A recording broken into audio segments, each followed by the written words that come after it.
Hey everyone, this is Shani Dinani welcoming you all to Magnet Brains, एक ऐसा channel जहां आपको मिलती है स्कूल एजुकेशन बिल्कुल फ्री ऑफ कॉस्ट। साथ ही साथ अगर आप बहुत सारे डिफरेंट कोर्सेज जैसे कि कह लेते हैं स्पोकन इंग्लिश कोर्स, अगर आप वो पढ़ना चाहते हैं जिससे आप अपनी इंग्लिश का जो कमांड है उसे बढ़ाना चाहते हो, फ्लुएंट होना चाहते हो इंग्लिश स्पीकिंग में, तो डेफिनेटली ये क्लासेस आप देख सकते हैं।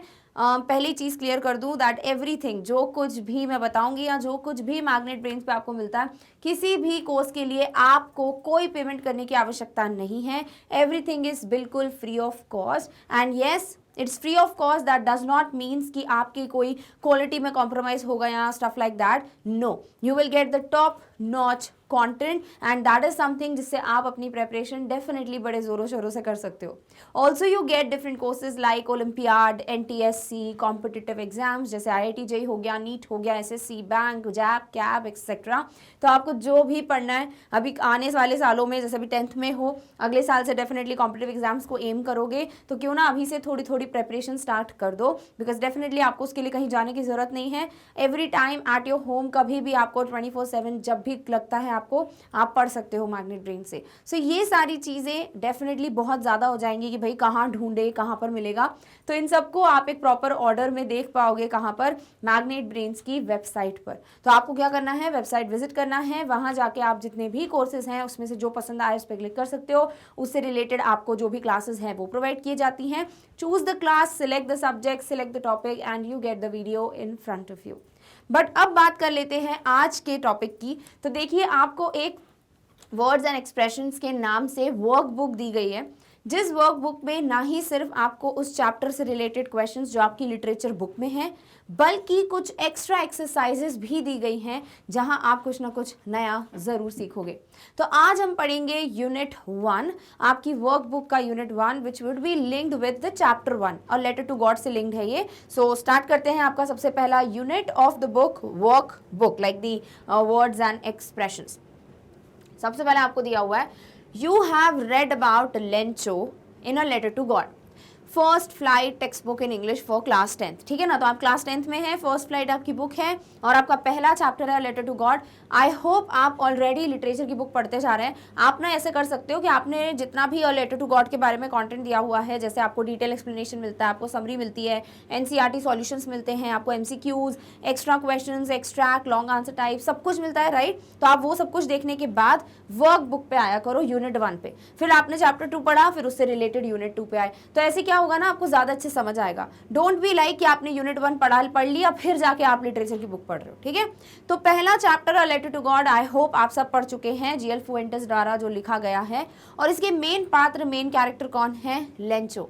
How has the story of Lencho moved you. सबसे पहला प्रश्न कि आपको ये स्टोरी से मतलब कैसा एक्सपीरियंस हुआ है, आप बहुत ज़्यादा खुश हुए ये स्टोरी देखकर, या फिर आप कहीं ना कहीं थोड़े डिसअपॉइंटेड थे, या आपके मिक्स्ड फीलिंग्स हैं, वो सब कुछ बताना है। दूसरा, what do you think about Lencho's faith in God and his attitude towards the officials in the post office. Lencho का जो भगवान पे एक अटूट विश्वास है उसके बारे में आपका क्या कहना है। साथ ही साथ उनका जो एक डाउट होता है पोस्ट ऑफिस के ऑफिशियल्स पे कि इन्होंने ही पैसे लिए होंगे, उसके बारे में आपका क्या कहना है। Do you think he is right in asking God for support and then blaming the people at the post office. आपको क्या लगता है कि क्या वो सही हैं भगवान से मदद मांगने में और फिर जब उनको पैसे कम मिलते हैं तो वहाँ के लोगों पर इल्ज़ाम लगाने में। Discuss his actions with your friends, why does he do so. तो ये वर्कबुक ना थोड़ा ऐसा दोस्तों के साथ बैठकर ऐसे डिस्कस करने वाली बुक है। तो जो भी क्वेश्चंस ऐसे होंगे ना कि आप बैठ के बात करो, पोम लिखो, ऐसा वैसा, वो सब चीज़ें आप डेफिनेटली अपने दोस्तों के साथ बैठ के कर सकते हैं। बाकी जिसमें डेफिनेट आंसर्स की ज़रूरत है वो सब मैं आपको यहाँ पे बताने वाली। ठीक है, तो आपको ये सारी चीज़ें जो हैं वो एक बार सोच लेनी है और इसका एक आंसर लिखना है। तो how has the story moved you, उस पर एक मैं आंसर बताऊंगी, आपको जो सही लगे आप उस तरीके से लिख सकते हैं। आपको क्या लगता है उनका तरीका सही था क्या, भगवान से मदद मांगने का, फिर वहाँ के लोगों पर इल्ज़ाम लगाने का। अगर आपको लगता है सही है तो आपको डेफिनेटली प्रूफ करना पड़ेगा, अदरवाइज गलत बोलोगे तो भी प्रूफ करना पड़ेगा। तो जो भी लिखो उसके सपोर्टिंग एक स्टेटमेंट ज़रूर डाल देना, ताकि आपका जो आंसर है वो सॉर्ट ऑफ प्रूफ होता रहे, एक एविडेंस दे देना कि हाँ भाई मुझे लगता है क्योंकि ऐसा ऐसा हुआ। क्लियर, चलिए एक आंसर देखते हैं इसका। So the story has moved me in both happy and unpleasant way. अब आपके ऊपर है, आपको लगता है the story has moved me in a happy way, तो आप कैसे प्रूव कर सकते हो कि the story has moved me in a happy way as I am surprise to see such an unwavering faith of Lencho in God. Unwavering मतलब जिसको आप हिला नहीं सकते, अटूट विश्वास। आई एम वेरी, वो लिख सकते हो, happy to see that somebody can have such a great faith on God and I wish I could have the same faith. अगर आप लिखते हो कि नहीं the story has only moved me in unpleasant way, तो prove कर सकते हो that the story has moved me in unpleasant way because I feel that at present people are not easily able to believe other people in this world, which can also be seen in Lencho. Although the postmaster tried his level best to provide the amount to Lencho, but instead of being grateful he suspected the same people. So definitely it has moved me in unpleasant way. तीसरा option, it has moved me in both happy and unpleasant या pleasant and unpleasant veg. वो मैंने यहाँ लिख दिया है, आपको happy वाला बता दिया, सिर्फ अनप्लेजेंट वाला बता दिया। आपको लगता है मुझे दोनों में से एक के साथ जाना है, प्लीज मेक श्योर आप वो सब लिख लो। अदरवाइज अगर दोनों लगता है आपको भी तो फिर ये एक अच्छा आंसर है। The story has moved me in both happy and unpleasant way. I am happy to see the firm faith in Lencho in God. तो मैं बहुत खुश हूँ। सबसे पहले हैप्पी वे ये है कि किसी का इतना अच्छा विश्वास या भरोसा हो सकता है भगवान में, वो देख के मैं बहुत ज़्यादा खुश हूँ। But his dissatisfaction on receiving 30 pesos less than what he asked has moved me in unpleasant ways. But जिस तरीके से लेंचो बिल्कुल satisfied नहीं है विथ एटलीस्ट 70 पैसोज, लाइक 50% से भी ज़्यादा अमाउंट आया ना, और वो अमाउंट जो उनको कभी लौटाना भी नहीं है, तो इतना अमाउंट आ गया तो उनको सेटिस्फाइड होना चाहिए था, वो नहीं हुए हैं, डिससेटिस्फाइड है विद इट। तो ये चीज़ देखकर मैं थोड़ा ऐसे अजीब सा बुरा लग रहा है मुझे कि ऐसा नहीं होना चाहिए। सो दैट इज समथिंग जो आप अनप्लेजेंट का प्रूफ दे रहे हैं। Lencho has an unwavering faith in God and thus he believed that God himself has sent the money and he couldn't send him less than what he asked. तो उसने जितना भी पैसा मांगा 100 पैसोज, उसमें से 70 पैसोज आए थे, 30 नहीं थे, तो 30 पैसोज लेस थे then what he asked. But उसको ये था कि भाई उसका भगवान में भरोसा इतना है कि वो भगवान पे डाउट ही नहीं कर सकता था लेंचो। मैंने 100 मांगे तो भगवान ने तो 100 ही भेजे होंगे। दस ही सस्पेक्टेड द ऑफिशियल्स, और ये रीजन है जिसकी वजह से उसने ऑफिशियल्स पे डाउट किया। It is natural on the part of Lencho to suspect the officials, as in this world it is not easy to trust everyone. ये चीज़ मतलब आप बोल रहे हैं कि सही है उसका लोगों पे सस्पेक्ट करना, क्योंकि इस दुनिया में कोई भी किसी पे इतना ईजिली भरोसा नहीं करता। अगर आपको लगता है कि ये गलत है तो पता कैसे लिख सकते हो आप, ये बोल सकते हो No, I don't think Lencho is right in suspecting the officials, or the attitude of Lencho is not correct, which he has shown towards the officials, because I believe Lencho has behaved in a very knave manner. Knave मतलब बड़ा भोला भाला सा, and या फिर Lencho is so innocent that he believed that God himself has sent him the money. He couldn't even think that whether God has sent the money or some other person has tried to help him. So he should have tried to understand who actually has sent him money rather than suspecting the people there. अगर आपको लगता है कि it is not like he is not wrong neither he is right, it's okay, it's natural, तो आप यहाँ पे ये भी प्रूफ कर सकते हो that we as the readers are aware of the fact that the post office employees themselves has contributed 70 pesos to help Lencho, but Lencho is not aware of this and thus we can say that it's okay on his part to suspect the people. समझ आ गया? तो देख रहे हो एक ही question को कितने तरीकों से लिख सकते हैं। अभी मेरे को जो जो दिमाग में आया मैंने बता दिया, अभी आप भी बैठ के इस पे थोड़ा सोच विचार करोगे तो आपको भी लगेगा कि हाँ मतलब ये चीज़ें भी ऐड की जा सकती हैं। समझ आ गया? चलिए आगे बढ़ते हैं। दूसरा क्वेश्चन है the summary of the story of Lencho is given below, the sequence of the story is jumbled up. आपको ना समरी दे दी गई है, यहाँ पे क्या क्या इंस्टेंसेस हुए ना वो आपको ऐसे दे दिए गए हैं ऊपर नीचे करके, जम्बल्ड अप कहीं पे जो सबसे आखिरी का पार्ट है स्टोरी का पहले दे दिया है, यहाँ बीच बीच में स्टोरी जो ऊपर नीचे। रीड द स्टोरी अगेन, अगर आपने चैप्टर पढ़ लिया तो बहुत आसानी से कर लोगे, नहीं किया है तो आपको फिर से चैप्टर पढ़ना है। And rearrange the jumble sentences to make a coherent story, और ये जो जम्बल सेंटेंसेस हैं उन्हें आपको अरेंज कर कर एक लॉजिकल स्टोरी बनानी है। अब मैं आपको नंबरिंग बताऊंगी, सीक्वेंस कौन सा पहले आएगा कौन सा दूसरे में आएगा एवरीथिंग, फिर आपको उसको एक साथ लिख लेना है ताकि आपको प्रॉपर समरी मिले।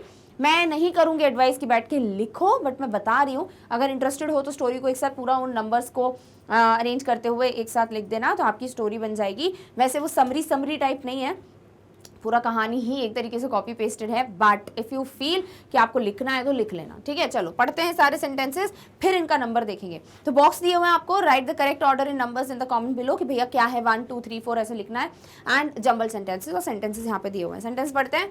But it rained heavily and hail storm thrashed his corn field and all the corn was destroyed. तो भैया रेनफॉल हो चुका है, हम सबसे पहले लिखेंगे कि क्या हो गया, रेनफॉल हो गया, ठीक है। इसके स्टार्टिंग का कुछ होगा तो वो मेंशन कर देंगे। He wrote to God on the envelope and posted it. तो जाने के बाद, पोस्ट ऑफिस जाने के बाद, लेटर लिखने के बाद फिर पोस्ट करने की बात हो रही है, तो पोस्ट करने की बात आ जाएगी, ठीक है। Then you have Lencho predicted it will rain and it did and he and his wife were happy. तो डेफिनेटली जो रेनफॉल हुआ और उसके पहले जो रेनफॉल प्रिडिक्ट किया था वो पहले होगा, आई थिंक, ठीक है ना, क्योंकि पूरा डिस्ट्रक्शन हो गया और उसके पहले रेनफॉल हुआ होगा, फिर उसकी तभी तो वो खुश थे, फिर बाद में डिस्ट्रक्शन हुआ, तो बात की बात है। नेक्स्ट पॉइंट आपको दिया हुआ है क्या, Lencho felt desperate but believe that God would help him. तो बहुत ज़्यादा ऐसा हो गया था वो कि मतलब कितनी कंडीशन खराब हो गई एवरीथिंग, बट उसको ये था कि भगवान उसका साथ देंगे। तो बारिश हुई, खुश थे, फिर बहुत ज़्यादा डिस्ट्रक्शन हो गया, उसके बाद ही उसने भगवान से हेल्प का सोचा, और ये पोस्ट करने के पहले की बात है डेफिनेटली, ठीक है। नेक्स्ट है their cornfield was longing for water. ये तो बहुत पहले की बात होगी कि पानी की आवश्यकता थी, तो वाटर नीडेड, ठीक है। फिर है the postman and postmaster laughed at Lencho's letter but was surprised by the faith of the man. तो ये पोस्ट करने के बाद की बात हुई होगी कि इनको हंसी आ रही थी, बट जैसे इन्होंने देखा कि भगवान के लिए लेटर लिखा है तो दे वर सरप्राइज्ड, ठीक है। नेक्स्ट पॉइंट है आपका क्या, he wrote a letter to God asking for 100 pesos। तो ये पोस्ट करने के पहले की बात है, लेटर लिखना, ठीक है ना, लेटर लिखा फिर पोस्ट किया होगा। After some days Lencho went to the post office to receive the money as the post master watched him. तो इन्होंने पढ़ लिया, उसके बाद पैसे दिए होंगे, उसके बाद जाके कहीं लेंचो गया होगा, ठीक है, to receive money. I think मुझे यहाँ लिख देना चाहिए आप लोगों के लिए सब, ठीक है, मनी रिसीव करने के लिए फिर वो गए होंगे। उसके बाद क्या दिया हुआ है आपको, He immediately went to the counter and asked for a pen and paper, wrote a few lines and posted a letter। ये दूसरी बार हुआ है लास्ट में, जब पैसे काउंट कर लिए 30 pesos कम लगे थे, उसके बाद जाके, तो हम कह सकते हैं लेटर जो सेकंड है वो बात की बात है। थर्ड बोला इन्होंने, Lencho his wife and the children lived in a lonely house. ये तो सबसे पहली बात है, तो लोनली हाउस वाला नंबर 1 हो जाएगा। डोंट वरी, आपको मैं पूरा नंबर दे दूंगी ये, बट इस तरीके से आपको लेके चलना है, इसलिए मैंने बता दिया है, ठीक है। इसके आगे बढ़ते हैं। When the postmaster opened the letter, तो ये इसके बाद है, हंसने के बाद है ना, लेटर पढ़ लिया है, सो read the letter। आगे बढ़ते हैं इसके। He opened the letter and was happy to find the money he counted and found it was only 70 pesos। तो गए पैसों लेने, सॉरी मतलब पैसे लेने, पैसों में जो करेंसी है, और यहाँ पर उन्होंने ये जो पर्टिकुलर है उसमें पैसे वगैरह काउंट किए, तो कह देना चाहिए 70 pesos उसने देखे। The post master collected about 70 pesos from his colleagues and sent it to Lencho. तो ये लेटर पढ़ने की बात की बात है, रिसीव करने के आने के पहले की बात है, तो यहाँ पर कलेक्शन हो चुका है, समझ रहे हो। इस तरीके से आपको मैं ऐसे डायरेक्टली नंबर नहीं दे रही हूँ, प्रूफ करती जा रही हूँ कि कहाँ पे क्या हुआ है, ठीक है। फिर लाइन से पढ़ेंगे। सो यस, ये हो गया आपका स्टोरी का खत्म। तो सबसे पहले बोला कि एक लोनली हाउस में रहते थे, ठीक है, लेंचो और उसकी बीवी जो है वो, और बच्चे जो हैं उनके, वो एक अकेले, एक जो घर था सॉलिटरी हाउस, वहाँ पे रहते थे। फिर उसके बाद इनकी जो कॉर्नफील्ड वगैरह उसमें पानी की बहुत ज़्यादा ज़रूरत थी। इन्होंने प्रिडिक्ट किया था लेंचो ने, बारिश होगी, हुई, और पूरा परिवार खुश था। पर बारिश जो है वो धीरे धीरे बहुत तेज़ हो गई, स्टॉर्म आ गया और सब कुछ पूरी तरीके से बर्बाद हो गया, डिस्ट्रक्शन कॉज हुआ। अकेली मदद जो उनके दिमाग में थी लेंचो के, वो थी भगवान से मदद, कि भगवान हमारी ज़रूर मदद करेंगे, इसीलिए एक लेटर लिखा भगवान को, गए और एनवेलोप पे टू गॉड लिख दिया और पोस्ट कर दिया। उसके बाद जो पोस्ट मास्टर या जो भी पोस्टमैन था, उन्होंने लेटर देखा, हंसने लगे। फिर उसके बाद लेटर पूरा पढ़ा, पता चला कि पैसों की मदद करनी है, पैसे कलेक्ट किए, उसके बाद पैसे पोस्ट कर दिए। फिर पैसे लेने के लिए कौन गया, लेंचो गया। उसने देखा कि 70 pesos हैं और वो पैसे उसको लगा कम है, इसीलिए उसने फिर से दूसरा लेटर लिखा और वो क्रूक वाली बात जो है वो मेंशन की। समझ आ गया। तो ये आपका पूरा एक सीक्वेंस है। आप फटाफट से इसका पूरा नंबर देख लो और आप अपनी बुक में लिख सकते हो, अगर बुक आपके पास है तो, अदरवाइज डेफिनेटली आप कहीं और नोट डाउन कर सकते हो। तो सबसे पहला आपका जो पॉइंट है, हम ऐसी बार बार जाके देखते रहेंगे, अकेले रहते थे घर में, ठीक है। So Lencho his wife and the children lived in a lonely house in a valley, वही चीज़ हमने सबसे पहले रखा था। दूसरी बात क्या हो जाएगी आपकी कि उनकी कॉर्नफील्ड को बहुत ज़्यादा बारिश की ज़रूरत थी, तो वाटर नीडेड वाला पॉइंट आ गया दूसरा। तीसरा पॉइंट है कि बारिश हुई और ये बहुत ज़्यादा खुश थे। तो कहाँ पे दिया हुआ है आपका तीसरा point, let's see, yes, Lencho predicted it will rain and it did and he and his wife were happy, परिवार खुश था। बट क्या हुआ फिर, धीरे धीरे ये बारिश तूफान में चेंज हो गई। So it rain heavily, hello storm आया, एवरीथिंग वाज डिस्ट्रक्टेड। ठीक है, इसके बाद क्या हुआ भाई, अब सिर्फ भगवान से ही उम्मीद थी कि वो मदद करेंगे। So Lencho felt desperate but believe that God would help him.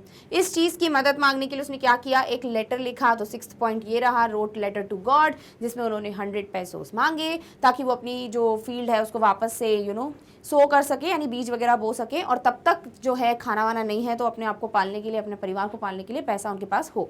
इसके बाद इन्होंने क्या किया, गए और पोस्ट कर दिया। So he wrote to God on the envelope and posted it.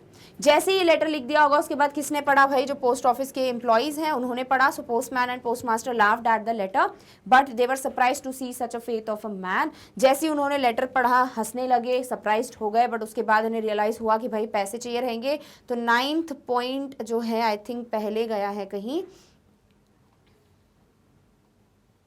Yes, postmaster ने फिर 70 पैसों कलेक्ट किए और उसको फिर पोस्ट कर दिया लेंचो के नाम पे। अब ये पैसे कलेक्ट करने के लिए लेंचो क्या करेंगे, पोस्ट ऑफिस जाएंगे। तो 10th पॉइंट ये रहा, लेंचो फिर जो है पोस्ट ऑफिस गए कुछ दिनों बाद ताकि वो पैसे ले सके।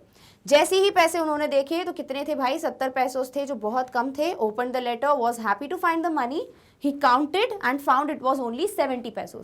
खुश थे कि पैसे भगवान ने भेजे हैं, बट जब काउंट किया तो वो 100 नहीं, सिर्फ 70 पैसों थे।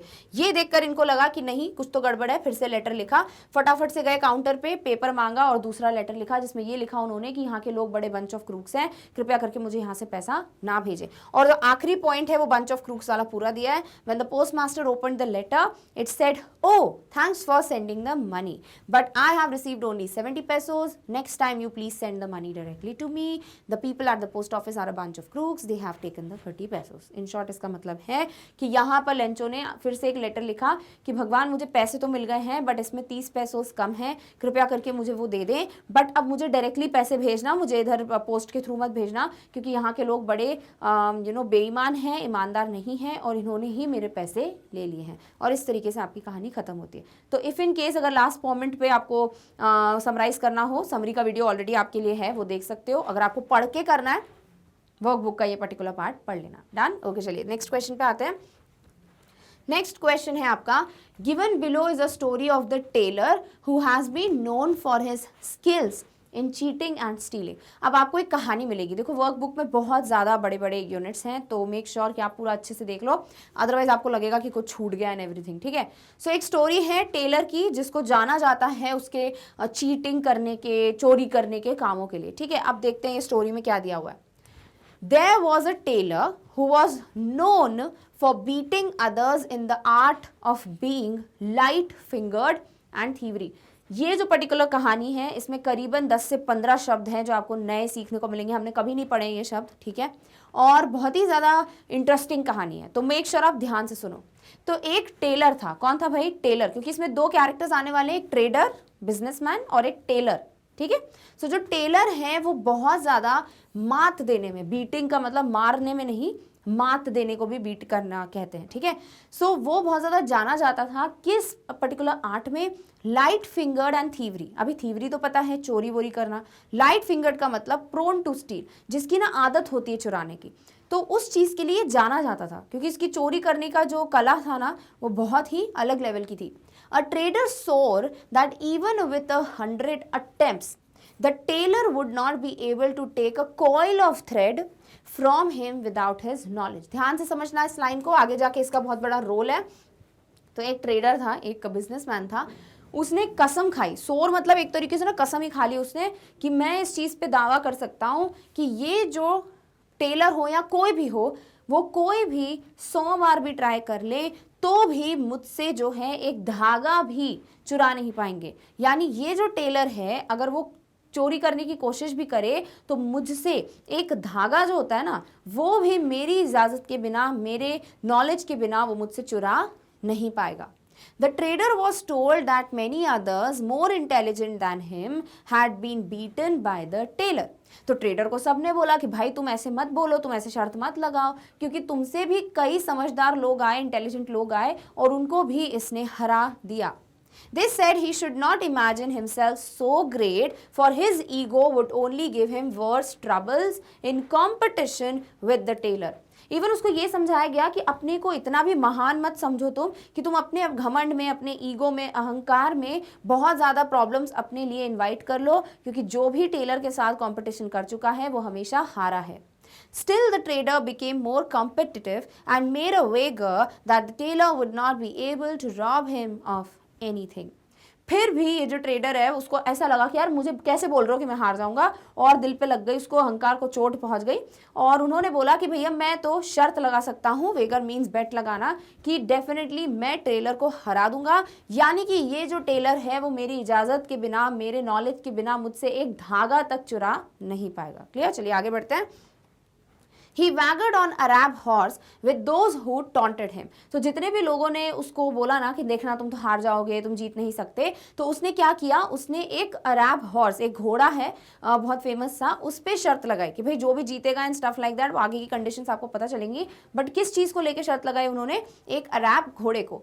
If the tailor fail to steal, अगर टेलर हार जाता है, then they would have to give a horse instead. यानी जिन लोगों से उसने शर्त लगाई ना, जो लोग इसको समझा रहे थे कि मत लगाओ, टेलर कभी हारता नहीं है, उनको इसने बोला कि अगर टेलर हार जाता है, यानी मैं जीत जाता हूं, तो आप लोग मुझे वो अरब हॉर्स जो है वो दोगे एज लाइक अ गिफ्ट.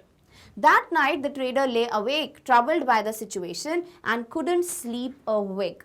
अब ये ट्रेडर को बहुत टेंशन हो रही थी कि भाई मेरे को जीतना है, इसीलिए वो पूरी रात सो नहीं पाया, इवन उसने अपनी पलक भी नहीं झपकाई, इतना ज़्यादा वो टेंशन में था और सचेत था कि मुझे क्या करना है ताकि मैं जो हूँ ये शर्त हार ना जाऊँ. क्लियर, चलिए आगे बढ़ते हैं.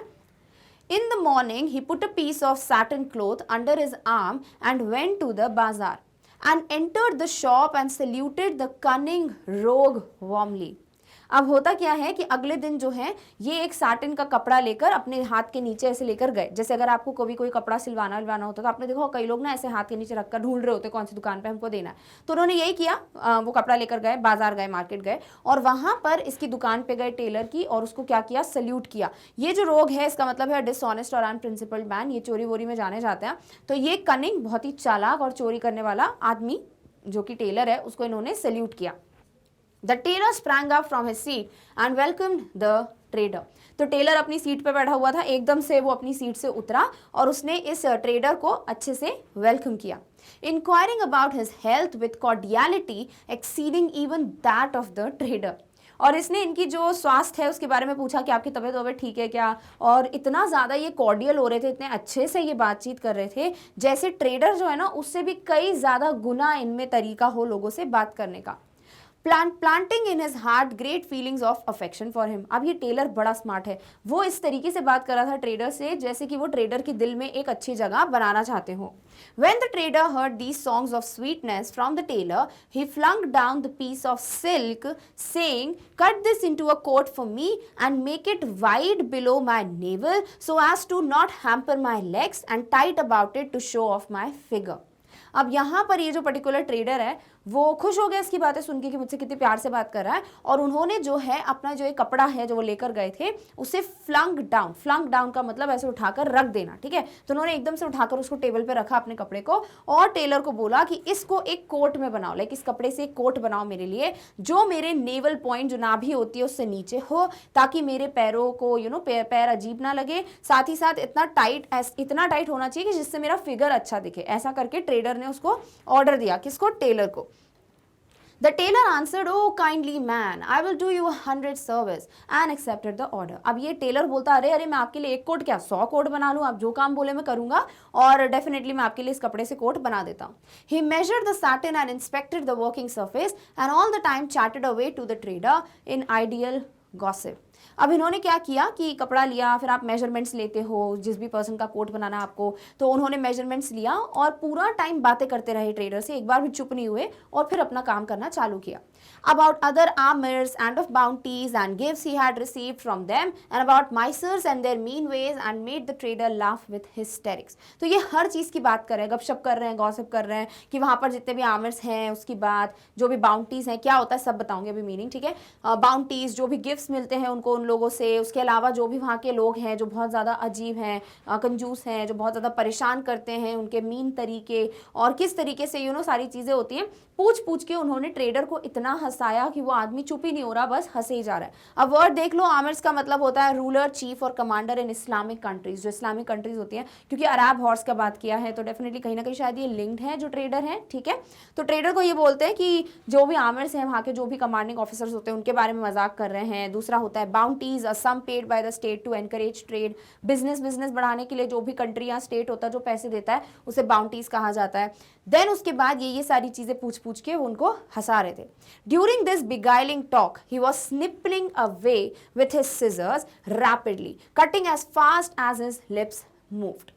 अब यहाँ बिगाइलिंग का मतलब है चार्मिंग और enchanting offered in a deceptive way, जैसे इतनी अच्छी बातें करना जैसे आप लोगों को ना उल्लू बना रहे हो, ठीक है। तो जब कोई किसी को बेवकूफ बनाता है ना, बड़े प्यार से बात करता है, वो वैसा टॉक कहलाता है बिगाइलिंग टॉक। तो ये इसको इसी तरीके से इनसे बातें किया जा रहा है और उस वक्त क्या कर रहे हैं, बातें करते करते स्निपिंग अवे। अब इसी का मतलब क्या होता है, टू कट और clip with a small quick stroke और a succession of small quick strokes. नहीं समझ आया, समझो, जैसे कपड़ा है, ठीक है, ये कैंची है, तो फटाफट से कट कट कट कर खच खच खच कर करके नहीं चलती कैंची, उसको कहते हैं स्निपिंग अवे, ठीक है। तो बढ़िया अपनी जो कैंची है उससे वो कपड़ा काटे जा रहा है और वो इतनी स्पीड में था, उतनी ही स्पीड में जितना वो तेज बोले जा रहा था। यानी बातें कर रहा है ट्रेडर से ताकि ट्रेडर का ध्यान ना हो, यहाँ पर वो अपनी बातों में लगे हुए हैं और साथ ही साथ यहाँ पे उसका कोट भी बन रहा था। क्लियर, चलिए आगे बढ़ते हैं। The trader was laughing, the tailor was cutting. The trader closed his eyes in joy, the tailor cut extra pieces. क्या हुआ यहाँ पे कि जो ट्रेडर है वो हंसे जा रहा है क्योंकि जोक्स क्रैक कर रहे हैं टेलर, और टेलर उतने में वो कपड़ा काटे जा रहे हैं। जैसे ही ट्रेडर जो है वो हंस के आंखें नहीं बंद हो जाती, अरे अरे अरे आपने क्या बात करी, तो ऐसे आंखें बंद हो जाती, वैसे आंखें बंद हो गई इनके हंस के। एंड टेलर जो है वो तब तक क्या कर रहे हैं, एक्स्ट्रा कपड़ा काटे जा रहे हैं, talking them under his thighs, और कपड़ा कट कर करके अपने थाइस के बीच में उन्होंने रख लिया। Hidden away from all but God, सबसे छुपा कर रखा है वो कपड़ा, बस भगवान ही है जो देख सकते हैं। यानी कि वो ट्रेडर का ध्यान तक नहीं है कि वो उनका कपड़ा चुरा रहा है।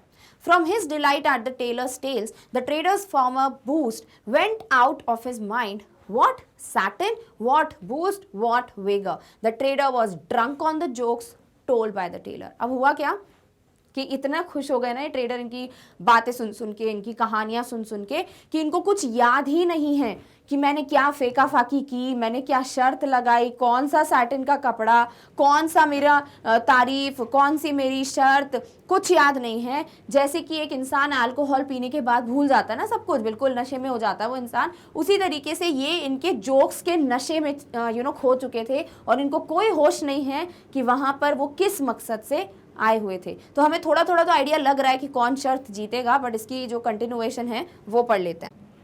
आगे की स्टोरी में, then the tailor told such an incredible story that the trader fell over on his back with laughter.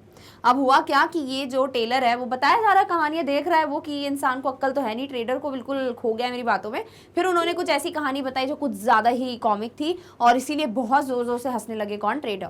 The tailor swiftly stitched a swatch of the satin to the hem of his underpants while the trader was paying no attention at all, greedily sucking with every guffaw at the jest the tailor told. I know ये थोड़ा ऐसा लग रहा है कि कौन सी भाषा हम पढ़ रहे हैं, कई शब्द हैं बट मीनिंग पता चल जाएंगे। सबसे पहले मीनिंग बता देती हूँ फिर इसका पूरा एक्सप्लेनेशन दूंगी। स्वॉच का मतलब होता है a small sample of fabric intended to demonstrate the look of a larger piece.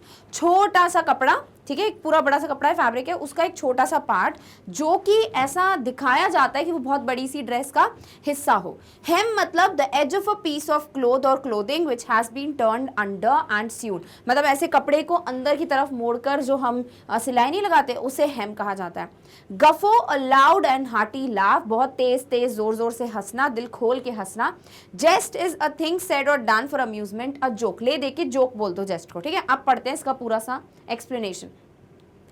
The Taylor जो है उसने इतनी बढ़िया कहानी बताई कि ये जो ट्रेडर है बिल्कुल ऐसे हिल हिल के हंस रहा है और इतने में स्पीड में टेलर स्विफ्टली यानी स्पीड में स्टिच कर दिया उसने अ स्वॉच ऑफ सैटिन क्लॉथ, एक छोटा सा कपड़ा जो है वो उसने सिल दिया to the hem of his underpants, यानी कि जो पर्टिकुलर पर्सन है जिसने जो पहना हुआ है ऑलरेडी अंडरपैंट्स पहने हैं उससे उसने सिलाई कर दी किसकी, इस कपड़े की, ताकि पता ही ना चले किसको, उस ट्रेडर को, क्योंकि ट्रेडर को कोई फर्क नहीं पड़ रहा, उसको कोई समझ ही नहीं आ रहा कि क्या हो रहा है, मेरा कपड़ा ये चुरा रहा है और वो जो है बिल्कुल लालच से या लालची तरीके से हंसे जा रहा है दिल खोल खोल कर, जो भी टेलर जोक्स सुना रहा था उसको सुनकर। The tailor continue to tell funnier and funnier tales and jokes until the trader was completely within his power. और टेलर सुनाया जा रहा है, जोक्स सुनाया जा रहा है, सुनाया जा रहा है, और ऐसा आ गया था एक टाइम जहां पर ये जो ट्रेडर है वो पूरी तरीके से उनके जोक्स में रम चुका था। क्लियर? अब इससे होगा क्या, आगे पढ़ते हैं। With his eyes shut and his reason vanished, the bewildered and boastful trader was drunk with joy. और ये जो पर्टिकुलर ट्रेडर है उसकी आंखें बंद है, हंसे ही जा रहा है, हंसे ही जा रहा है। किस चीज़ से आंखें बंद? कि भाई उसको पता ही नहीं है कि वो क्यों आया इधर, उसको ये शर्त जीतनी है, वो पूरा वैनिश हो चुका है, गायब हो चुका है रीजन। बिविल्डर्ड यानी कंफ्यूज्ड, ठीक है, एंड बोस्टफुल का मतलब होता है जो बहुत ज़्यादा फेका फाकी करते हैं ना, वो बोस्टफुल कहलाते हैं। Trader, he was drunk with Joy, खुशी के मारे नशे में था वो, ऐसा लग रहा है। And the tailor continued to cut, filching yet more of the beautiful cloth with nothing to stop him now. ये हंसे जा रहा है, हंसे जा रहा है, और टेलर कपड़ा काटे जा रहा है, काटे जा रहा है। और फिल्चिंग का मतलब है पिल्फर और steal something specially an item of small value in a casual way. कोई भी चीज़ जो जिसकी कीमत ज़्यादा नहीं है, कपड़े की क्या ही कीमत होगी, बट उसको ऐसे ही बिल्कुल आराम से कैजुअली एवं ही बस चुराते रहना, दैट इज़ व्हाट इज़ फिल्चिंग।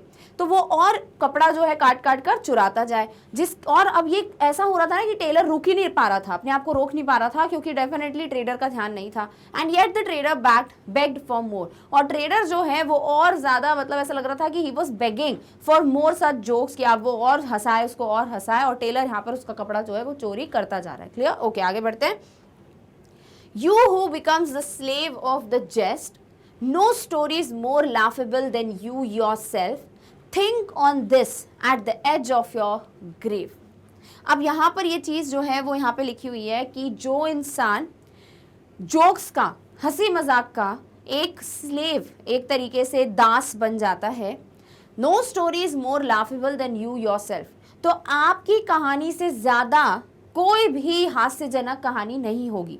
यानी अगर आप हंसी मजाक, अगर आप जोक्स वगैरह इन सब के गुलाम बन जाते हो, तो आपकी कहानी से ज़्यादा हास्यजनक लाफेबल कहानी कोई नहीं होगी।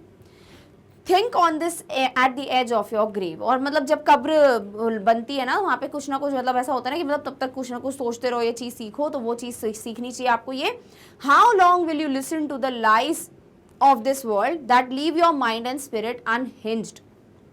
Also, कब तक इस दुनिया के झूठ, कब तक इस दुनिया का जो भी नकलीपन है वो सुनते रहोगे, जो तुम्हारी आत्मा और तुम्हारे शरीर को पूरी तरीके से कब्जे में रखती है। The universal tailor will cut and stitch the hems of 100 travellers silly as children.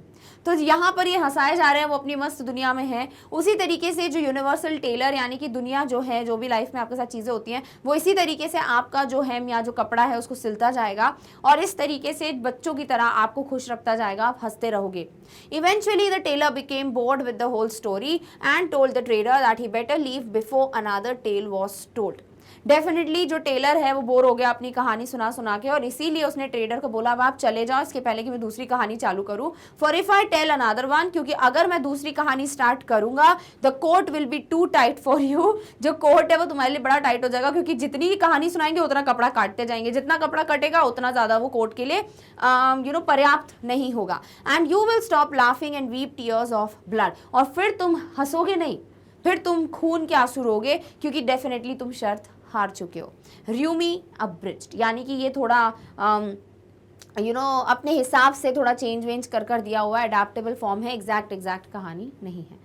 तो ये थी आपकी कहानी, मज़ा आ गया पढ़कर, आए तो लव्ड इट, कि कैसे टेलर ने अपना दिमाग चलाया और कैसे उसने ट्रेडर को अपनी बातों के जाल में, अपने जोक्स के जाल में फंसा दिया, जो बड़ी बात है। और इस तरीके से वो पर्सन इतना खो गया हंसी मजाक में, क्योंकि इस लाइफ में हम वही चीज़ है जो मिस करते हैं, कि उसको याद ही नहीं रहा कि मेरी क्या शर्त है, मैं क्या फेका फाकी कर रहा था, सब नेगेटिव्स वो भूल गया। और कहीं ना कहीं लाइफ भी हमें इसी तरीके से मौके देती है कि हम खुश रहें, बट इतना भी ज़्यादा बह नहीं जाना चाहिए भावनाओं में कि हम अपने असली जो मोटिव है वही भूल जाए। डन? ओके, चलिए आगे बढ़ते हैं। Did you enjoy the story of the trader and the tailor? I तो enjoyed it. Did you? Just let me know by writing yes or no. जब भी आंसर लिखोगे. The story is summarized below. पूरी कहानी फिर से summarise की गई है लेटर टू गॉड की तरह. Read the story again with your friend. वापस से ये कहानी अपने दोस्त के साथ पढ़ो. And complete the paragraph using short sentences with the given hints. हम ऑलरेडी कहानी पढ़ चुके हैं, दोस्त वाला काम हो चुका है. अब इसको छोटे छोटे सेंटेंसेस में कंप्लीट करना है. ठीक है, तो कहानी ऐसी दी गई है. Once there was a tailor who was known for blank, और चीट और थीवरी के आपको लिखना है. He could cheat anyone with his cunning way of deceiving people. लोग उल्लू बनाने का जो चालाक तरीका था उसका, उससे वो किसी को भी चीट कर सकता था. और trader challenge that the tailor would not be able to cheat him. इसी तरीके से एक बिजनेसमैन ने इस टेलर को चैलेंज किया कि तुम मुझे नहीं उल्लू बना पाओगे. He blank to the tailor. गो का आपको कुछ ना कुछ फिल करना है. विथ ब्लैंक सैटिन क्लॉथ वाली लाइन लिखनी है. The tailor blank welcome. अब वेलकम वाला जो भी चैलेंज का है या जो होल हार्टेडली वेलकम किया उसने, उसको वो वाला पॉइंट लिखना है. इसी तरीके से आपको आगे भी दिए हुए हैं पूरे ब्लैंक्स ब्लैंक्स ब्लैंक्स. अब फटाफट से देखते हैं इसकी कहानी कैसे है. तो ये रही आपकी समरी. जो भी अंडरलाइन चीजें हैं वो पार्ट है जो आपको यहाँ पे फिल करना था. ठीक है, so once there was a tailor who was known for beating others in the art of cheating and thievery. तो भाई ये जाना जाता था लोगों को मात देने में, उल्लू बनाने में और चोरी करने के काम में. He could cheat anyone with his cunning way of deceiving people. A trader challenge that the tailor would not be able to cheat him. और ट्रेडर ने चैलेंज किया कि तुम मुझे तो हरा नहीं पाओगे. He went to the tailor. गो का आपको पास देना है बिकॉज कहानी ऑलरेडी जो है पास में चल रही है. He went to the tailor and with a piece of satin cloth under his arm. ठीक है, तो वो टेलर के पास गए और एक सैटिन का कपड़ा जो है वो अपने हाथ के नीचे लेकर गए. The tailor cordially welcome the trader. इन्होंने बहुत ही बढ़िया तरीके से वेलकम किया, बहुत अच्छे से बात की. The trader was extremely delighted and pleased by the tailor's praise. Tailor जिस तरीके से बात कर रहा था ट्रेडर से वो बहुत ज्यादा खुश हो गया था. He told the tailor to make a coat for him. और उसने को ऑर्डर दे दिया कि ये लो मेरा कपड़ा और इससे मेरे लिए कोट बनाओ. The tailor use words of praise for the trader to its maximum. अपनी अलग ही लेवल तक उसने उन शब्दों का इस्तेमाल किया जिससे ये जो ट्रेडर है वो उल्लू बन सके. The trader was filled with Joy. और ये जो ट्रेडर है पूरी तरीके से खुशी से भर चुका था. लाइक वो इतना ज्यादा खुश था. The tailor recounts of armors and of bounties and gifts he had received from them and about misers and their mean ways in this ideal gossip. सब कुछ बताते हैं टेलर, जो जो बातें हैं वो बताई गई हैं. Funny tales and the trader forgot his bet. और वो अपनी शर्त भूल गया trader. That the tailor would not be able to take a coil of thread from him without his knowledge. Coil of thread छोड़ो, इतना सारा कपड़ा ले गए वो उसकी नॉलेज के बिना. The tailor started snipping away with his scissors rapidly. फटाफट से वो कपड़ा काटने लगा. Cutting as fast as his lips and tucking them under his thighs. फटाफट फटाफट काटते रहा. जितनी तेजी से वो कहानी सुना रहा है उतनी तेजी से अपनी कैंचियां भी चला रहा है और फटाफट से वो कपड़ा जो है अपनी थाइस के बीच में कहीं पर छुपाकर रख रहा था. Eyes of the trader were filled with tears of joy. इतना हंस रहा था ये ट्रेडर को, इतना मजा आ रहा था हंस के कि उसकी आंखों में आंसू आ चुके थे हंस के. And yet the trader kept on asking for more thrilling stories that में अराइज लाफ्टर इन हिम. और फिर भी वो बोले ही जा रहा है मुझे और कहानियां सुनाओ और कहानियां सुनाओ जिससे उसको और मजा आए. At last the tailor told the trader that it's better not ask for more stories and leave the place before his coat gets tighter and make him weep tears of blood. Finally ये बोलते कि नहीं अब आपको जाना चाहिए इसके पहले कि मैं आपका इतना ज़्यादा कोट कट कर दूं कि आपके लिए टाइट हो जाए कोट और आप हंसी के मारे नहीं बल्कि खून के आंसू रोएं. क्योंकि उनको जैसे ही पता चलेगा कि मेरा इतना ज़्यादा कपड़ा चोरी हो चुका है, वो हार गए हैं शर्त, तो डेफिनेटली उनके लिए बहुत ज़्यादा डिफिकल्ट होगा. डन. तो ये समरी थी, 2 बार पढ़ ली कहानी. आई होप पूरा क्लियर है. अब नेक्स्ट सेक्शन है आपको दिया हुआ वोकैब्युलरी का. इंटरेस्टेड क्वेश्चन है, चलिए देखते हैं. In this story you have come across a word light fingered. मैंने बताया ना light fingered which means inclined to steal things. मैंने मीनिंग क्या बताया था? Prone to. प्रोन का मतलब होता है इंक्लाइंड, यानी जिसकी बड़ी आशंका होती है, जो बिल्कुल चोरी करने के ना बहुत ज्यादा करीब होता है कि उसको ऐसा लगता है कि बस मैं चोरी करूं. That is light fingered. Some such words are given below. वैसे ही लाइट के साथ कई शब्द दिए हैं. Light headed, light year, light hearted, light sleeper और light duty. Use appropriate words and filling the blanks. अब हर एक शब्द का अपना अपना मीनिंग है. ठीक है, जैसे लाइट हेडेड मतलब थोड़ा अनकॉन्शियस फील करना, चक्कर जैसा फील करना. लाइट ईयर जो है एक यूनिट है जो आप पहले ही सेंटेंस में पढ़ोगे. लाइट हार्टेड मतलब मस्त हंसी मजाक वाला, बहुत ही लाइट सा कॉन्वर्जेशन. लाइट स्लीपर जिसकी नींद बड़ी कच्ची होती है, ठीक है, वो लाइट स्लीपर कहलाता है. और लाइट ड्यूटी मतलब जो थोड़े बहुत ज्यादा एक्सट्रीम नहीं, बहुत ही नॉर्मल काम के लिए यूज किया जाता है, जो वो लाइट ड्यूटी है. मीनिंग्स क्लियर हो गए. अब हम सेंटेंसेस में फिल करेंगे. पहला दिया है the blank is a unit of distance used to measure distance in space.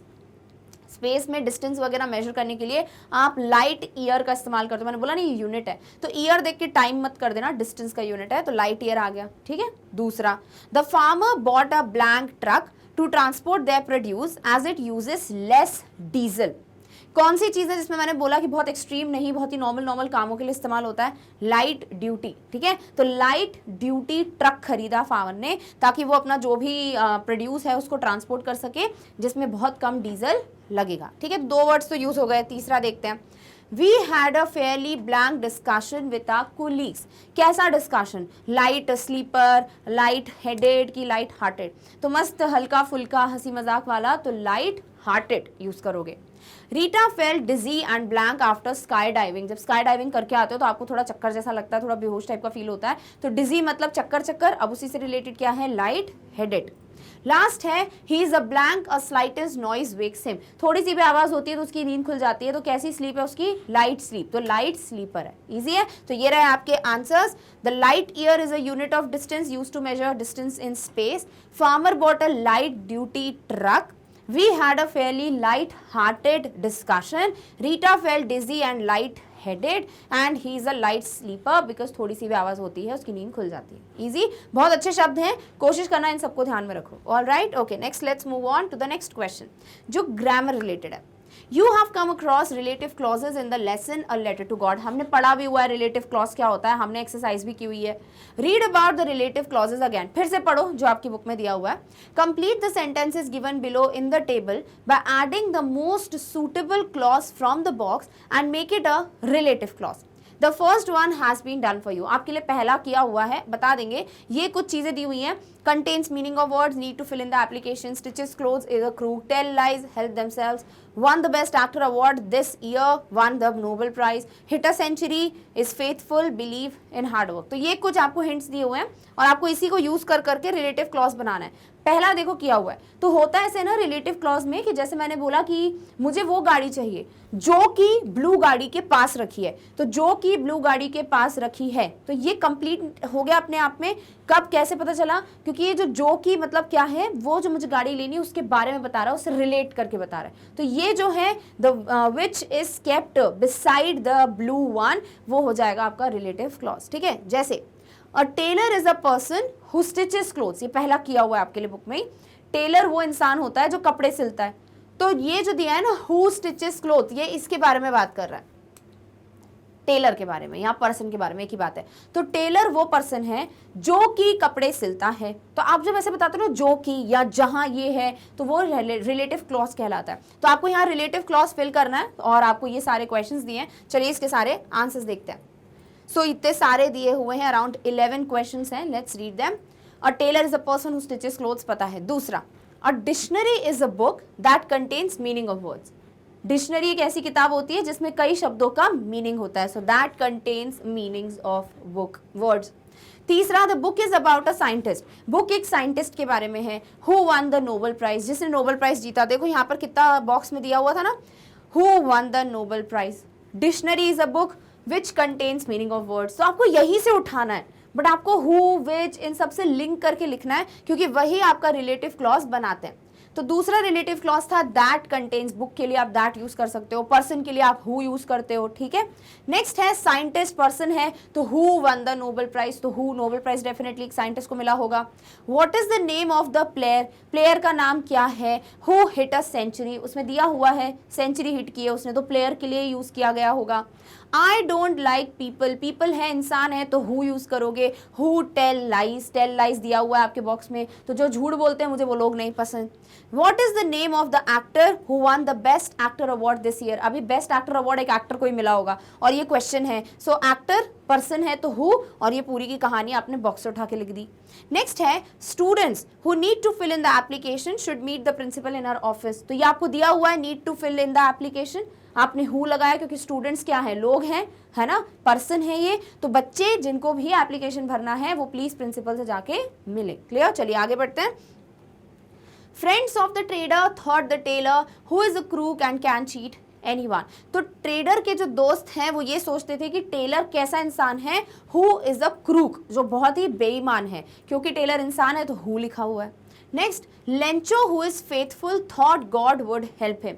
तो लेंचो बहुत ज़्यादा फेथफुल था, बहुत ज़्यादा भगवान में विश्वास करता था, तो हु से आपने जोड़ दिया who is faithful. Those who believe in hard work will succeed, जो भी मेहनत में बिलीव करते हैं वो बहुत सक्सेसफुल होंगे, तो दोज हु, दोज क्या है, लोग ही हैं। नेक्स्ट है God helps those who help themselves. ये तो हमको पहले से सुना, बचपन से सुनते आ रहे हैं, भगवान भी उन्हीं की मदद करता है जो खुद की मदद करते हैं। तो इस तरीके से रिलेटिव क्लॉजेस बनते हैं, दैट, हु, व्हेन, इन सब का यूज कर कर। तो डेफिनेटली ग्रामर में पढ़ाया हुआ है, आपकी लेटर टू गॉड की बुक में भी पढ़ाया हुआ है, और यहाँ भी एक एक्सरसाइज मिल गई है। तो मेक श्योर रिलेटिव क्लॉज आपके लिए बड़ा आसान हो जाए। Done, okay. नेक्स्ट है suppose Lencho gets 100 pesos in his envelope. मान लीजिए कि उसको 100 पेसोज मिल गए, 70 नहीं 100 मिले। He writes a letter to God expressing his gratitude, और उसने अपना एक थैंकफुलनेस दिखाने के लिए भगवान के नाम पे लेटर लिखा है। However he has missed a word in each line, but क्या हुआ ना, जल्दी जल्दी में उसने हर एक लाइन में एक शब्द जो है वो लिखना भूल गया है। Help him with those words so that the letter is complete. मतलब ऐसा मानो कि अगर 100 पेसोज मिलते तो लेंचो ने खुशी के मारे भगवान को थैंक यू बोलते हुए एक लेटर लिखा है, तो वो कैसे होगा।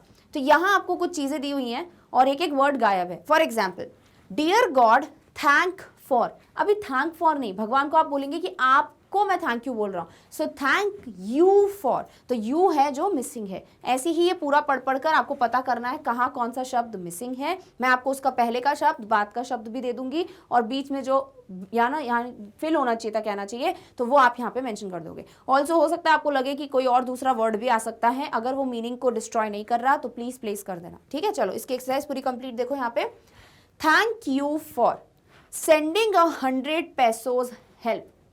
तो सेंडिंग, तो थैंक यू फॉर, आप उनको बता रहे हो कि मैं आपसे थैंक यू बोल रहा हूं क्योंकि आपने मुझे 100 पेसोज मदद करने के लिए भेजे।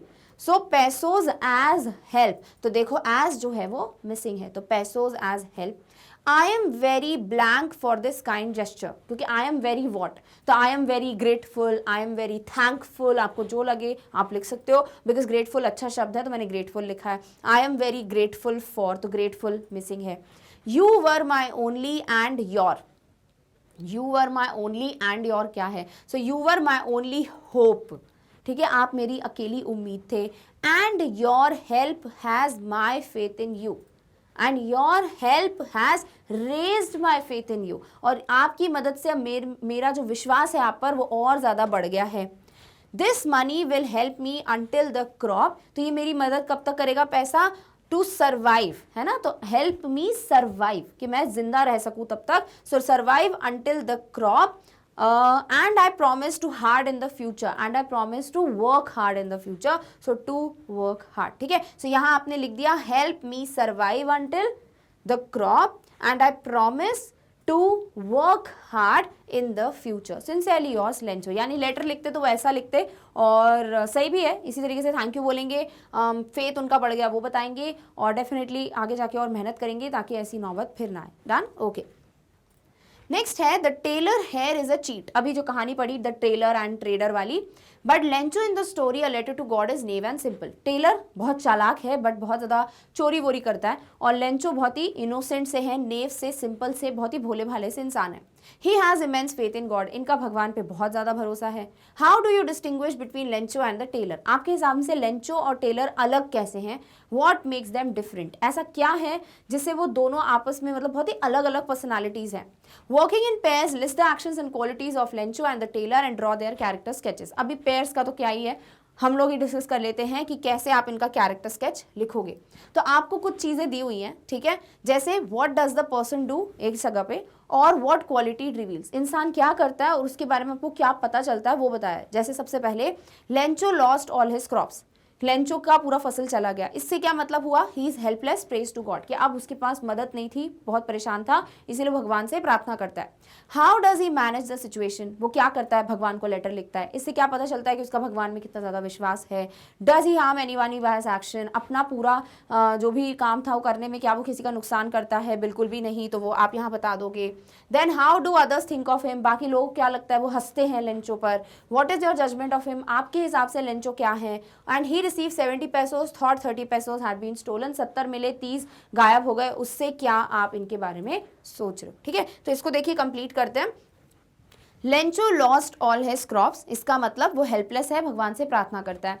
How does he manage the situation, कैसे मैनेज करता है, he wrote a letter to God asking him for help, वो भगवान के नाम पे एक लेटर लिखते हैं, भगवान से मदद मांगते हैं। It shows Lencho's firm faith in God, इससे उसका जो अटूट विश्वास है भगवान में वो दिखता है।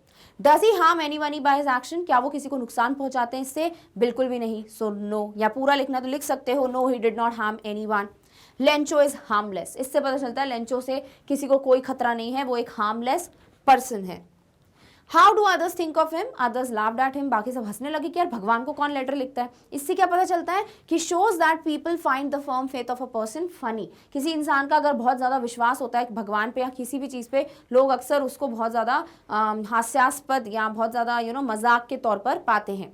What is your judgement of him, आपके हिसाब से लेंचो के बारे में आपके क्या ख्यालात हैं। So Lencho's faith is commendable, इतना भरोसा किसी को नहीं होता है, but he should have worked hard instead of writing a letter. But हम भी मानते हैं कि लेटर लिखने से अच्छा उसे मेहनत करनी चाहिए थी।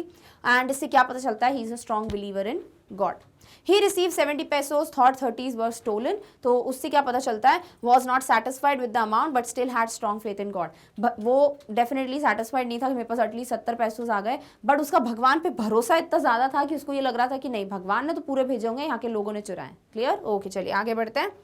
अब आपको लिखना है कैरेक्टर स्केच। तो मैंने लेंचो और टेलर का कैरेक्टर स्केच लिखा हुआ है यहाँ पे, आप चाहें तो और बातें ऐड कर सकते हैं अगर आपके पास हैं तो चलिए लेंचो के बारे में पढ़ते हैं पहले।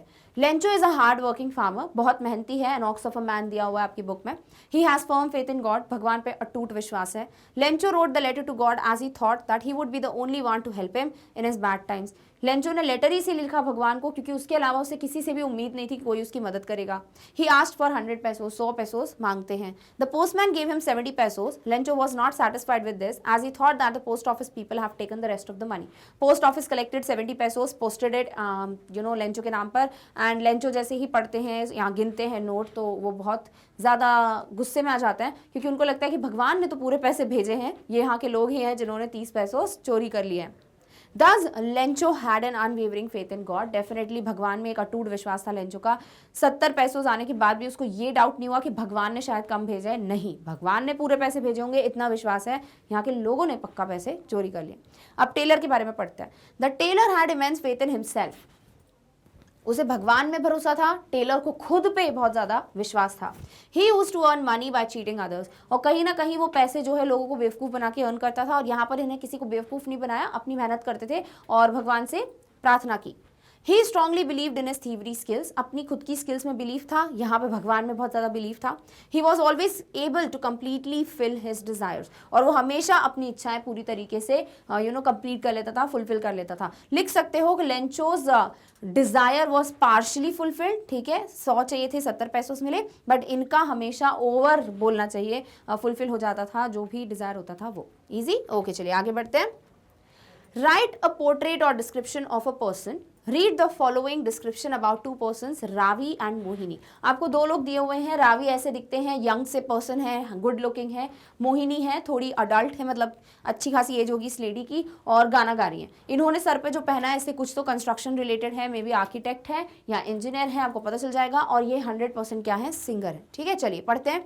रावी के बारे में दिया है, अ पोर्ट्रेट और a picture of a handsome young man in full sleeves shirt, यानी आपको सब कुछ दिख रहा है कि यंग पर्सन है, हैंडसम पर्सन है, और फुल स्लीव्स की शर्ट पहनी हुई है। मोहिनी का पोर्ट्रेट या पिक्चर बताता है of a middle aged lady, यानी एज होगी अच्छी खासी, हु इज अ सिंगर, जो कि गायिका है। हमें यही 2 चीजें पता चलती हैं। Ravi is an engineer in a manufacturing firm, आपको ये बताया गया है रावी एक इंजीनियर है, और कौन से फर्म में, मैन्युफैक्चरिंग फर्म में। और Mohini has studied music and became a playback singer, इन्होंने म्यूजिक के बारे में पढ़ाई की है और ये प्लेबैक सिंगर हैं। Ravi likes to make fix and repair things, Ravi को चीज़ें बनाना, उसको ठीक करना बहुत पसंद है। Mohini likes to be with people and participates in social functions, वहीं मोहिनी को लोगों के साथ बातचीत करना, सोशेबल होना पसंद है, और ये हमेशा हर सोशल फंक्शन में पार्टिसिपेट करती हैं। He loves to watch television and goes to the movies thrice a month, Ravi को मूवीज देखने का बड़ा शौक है, टीवी देखने का बड़ा शौक है, हर महीने में वो 3 बार मूवीज देखने जाते हैं। Mohini loves music and reading books, इनको म्यूजिक और बुक्स पढ़ने का बड़ा शौक है। He is congenial and supportive, ये लोगों से घुल मिल के बात करते हैं, सोशेबल हैं और बहुत सपोर्टिव हैं। She is firm and a lady with a purpose, ये बहुत स्ट्रांग है और ऐसी लेडी है जिसका कोई ना कोई गोल है। He does not like to play but goes for a morning walk every day, Ravi को खेल कूद पसंद नहीं है बट वो हमेशा मॉर्निंग वॉक के लिए जाते हैं। She does not get time to exercise, वहीं मोहिनी को एक्सरसाइज करने का वक्त नहीं मिलता। तो ये कुछ चीज़ें हैं, और अगर आपको कभी बोला जाए कि आप कैसे लिखोगे डिस्क्रिप्शन, उस पर कुछ पॉइंट्स दिए हैं दैट आप प्रैक्टिस कर सकते हो। Now right a description of any one of the above, कोई एक लिखना है, मैंने आपको दोनों यहाँ पर प्रोवाइड किए हैं, कोशिश करना खुद भी कुछ नया लिख पाओ। You may follow the process approach to writing. कैसे लिखा जाता है कैरेक्टर डिस्क्रिप्शन, उस पर एक बहुत बड़ी एक्सरसाइज दी है, ध्यान से समझना। First you read the given information in the box and make a list of describable adjectives points used for each person in your own words. Even जब मैं कैरेक्टर स्केच पढ़ाती हूँ आपको हमेशा मैंने बोला है कि कुछ एडजेक्टिव हमेशा अपने हाथ में रखा करो। Secondly, take the help of these points to develop an outline in sentence form. सबसे पहले पढ़ो, कुछ एडजेक्टिव्स इकट्ठे करो और जो भी पढ़ा है उससे सेंटेंसेस बनाने की कोशिश करो। Thirdly, use the outline and prepare the first draft of the description of the person and then edit the draft. तो जो भी आउटलाइन बनाई है उसको लिख लो तो आपका एक ड्राफ्ट बन जाएगा, फिर इसको और ज्यादा एलैबोरेट करो। Prepare the final copy after making all changes. The table below gives you ideas on how the process approach is helpful for improving your writing. लोग कैसे लिखते हैं ना किताब वगैरह, वो भी कहीं ना कहीं आपको यहाँ पे सीखने को मिलेगा। एकदम से पूरी किताब नहीं लिख लेते, वो इंपॉर्टेंट पॉइंटर्स लिखते हैं और फिर उसको वो एक्सप्लेन करते हैं। तो देखिए कैसे पॉइंट्स फॉलो करने हैं, फिर मैं आपको डिस्क्रिप्शन देने वाली हूँ। सबसे पहला पॉइंट है राइटिंग द प्रोसेस अप्रोच। कैसे करोगे अप्रोच इसको? द प्रोसेसेस ये कहलाते हैं तरीके, और क्या होता है वो प्रोसेस वो दिया हुआ है। ब्रेनस्टॉर्मिंग, इसका मतलब note down as many ideas as you can about a given topic then arrange the ideas in a sequence. अपना दिमाग लगाना है इस ब्रेनस्टॉर्मिंग कि क्या क्या चीजें लिखी जा सकती हैं और उसको कैसे आपको इलैबोरेट करना है। आउटलाइनिंग, इसका मतलब create an outline of your writing. क्या क्या लिखने वाला हूं उसका एक एक वर्ड लिख लो। Which ideas will go first, पहले क्या लिखना चाहिए बाद में क्या लिखना चाहिए। How will they be supported by evidence, उसको प्रूफ कैसे करोगे। Will there be a picture, क्या कोई फोटो वोटो लगाना है या नहीं। सपोज आप बुक लिख रहे हो, आपने अपने बचपन के बारे में लिखा है उसमें, तो आप अपना बचपन बताओगे पहले कि कॉलेज बता दोगे, बचपन बताओगे। अब वहां क्या फोटो लगाना पसंद करोगे ताकि लोगों को पता चले, तो वो आपको सोचना है। थर्ड होता है drafting. Write the first draft है the focus is on the content and not the form. यहाँ पर आप जो है जो मन में आ रहा है वो सब लिख देते हो। कैसे लिखना है, ऊपर नीचे जंबल्ड अप, वो सब चीजें मैटर नहीं करती, बट लिख लो। ईमेल अगर लिखते हो, मुझे नहीं पता 10th में आप ईमेल यूज करते हो कि नहीं, आगे जाके बहुत करना पड़ेगा, या आपके कोई एल्डर भाई बहन कोई भी है, देखना कभी ईमेल लिखते हो उनको, हमेशा पहले वो लिख लेते हैं और जिसको भेजना है उसकी आईडी नहीं डालते हैं और उसे ड्राफ्ट की तरह सेव कर लेते हैं, ताकि जब उनको फाइनली लिखना हो उसमें एडिट करें और लिख दें। तो ड्राफ्टिंग बड़ा इंपॉर्टेंट है। तो brainstorming, outlining and drafting. Then comes, ये हम ऑलरेडी लिख चुके हैं, revising. Revise the first draft, improve it, add और delete ideas and improve the language. अब आपने जो लिखा है उसे आप एक बार पढ़ो, फिर उसे इंप्रूव करो, उसमें और चीजें डालो या कुछ चीजें हटा दो आपको अगर लग रहा है अननेसेसरी इन्फॉर्मेशन है। Proof reading, proofread the draft with the help of the teacher. Here the focus is on the form and not the content. अब जिसकी भी मदद आप चाहें ले सकते हैं और उससे प्रूफ रीड कराएं। जैसे कई लोग हैं जो प्रूफ रीडिंग की जॉब करते हैं। जैसे मुझे बुक लिखना नहीं है बट मुझे पता है बुक लिखी कैसे जाती है, तो जो भी लोग बुक लिख रहे हैं वो मेरे पास भेजेंगे, मैं उसमें गलतियां या जो ज़रूरी चीज़ें हैं वो सब हाईलाइट करके दूंगी, वो प्रूफ रीडिंग है। फाइनल ड्राफ्ट, फाइनली सब चीज़ें हो गई, अब आपका फाइनल आंसर आपको मिल गया। तो ये ही तरीका होता है कुछ भी लिखने का, वो आंसर हो आपके बारे में हो या कोई भी बुक हो। Done, okay. अब हम यहाँ पर आंसर देख लेते हैं रावी और मोहिनी के बारे में। सबसे पहले आपने लिखा कि रावी के बारे में आपको क्या क्या चीज़ें दिख रही हैं, फिर आप बताओगे, उसको एडजेक्टिव्स डालोगे और आप थोड़ा बहुत उसको एक्सप्लेन करोगे। आंसर देखो, Ravi is a young engineer, ये एक बहुत ही यंग से इंजीनियर है। He is a handsome guy who works in a manufacturing firm. अभी ये दोनों पॉइंट्स आपको दिए हुए थे कि इंजीनियर है, मैन्युफैक्चरिंग फर्म में इंजीनियर है, हैंडसम लुकिंग पर्सन है और यंग गाय है। 4 पॉइंट्स हैं, चारों पॉइंट्स को कैसे लिखा वो आपने देखा। ही is fond of making, fixing and repairing things. लिखा है ना कि उसको अच्छा लगता है मेक, फिक्स एंड रिपेयर, तो हमने करा he is fond of making, fixing and repairing things. He also enjoys watching television and goes to watch movies thrice a month. उसे टेलीविजन देखना बड़ा पसंद है और एक महीने में वो मूवीज जो है 3 बार देखने जाता है। He is very sociable and kind person, बहुत अच्छा इंसान है, बातचीत करना पसंद है लोगों से। He is a health conscious, क्योंकि रोज वॉक पे जाता है तो हेल्थ कॉन्शियस पर्सन है, as he goes for a morning walk every day. But he is not fond of playing, but उसको खेलना कूदना नहीं पसंद। तो आपने कितने सारे पॉइंट्स थे, उनको कैसे लिखा एज ए कैरेक्टर स्केच, आपको पता चल गया कि हाँ रावी दिखते कैसे हैं, रावी के बारे में क्या पॉइंटर्स हैं। तो ये होता है डिस्क्रिप्शन लिखना। दूसरा आते हैं मोहिनी पे। Mohini is a middle aged lady, ये मिडिल एजेड लेडी है, आपको फोटो से पता चल रहा है। She is a singer by profession, वो एक सिंगर है अपने काम से, अगर हम बोले तो सिंगर है। Mohini studied music and then became a playback singer, उन्होंने म्यूजिक में पढ़ाई की, फिर वो एक प्लेबैक सिंगर बन गई। Mohini is very sociable and she always participated in social functions, तो वो हमेशा सोशल फंक्शंस में पार्टिसिपेट करती रही हैं और बहुत ज़्यादा सोशेबल है, यानी लोगों से बातचीत करना बड़ा पसंद है। चाहे तो आप पीपल्स पर्सन भी लिख सकते हो। Apart from music Mohini has strong interest in reading books. Apart from music था क्या? नहीं, आपने लिखा संगीत के अलावा उसे बुक्स पढ़ना पसंद है।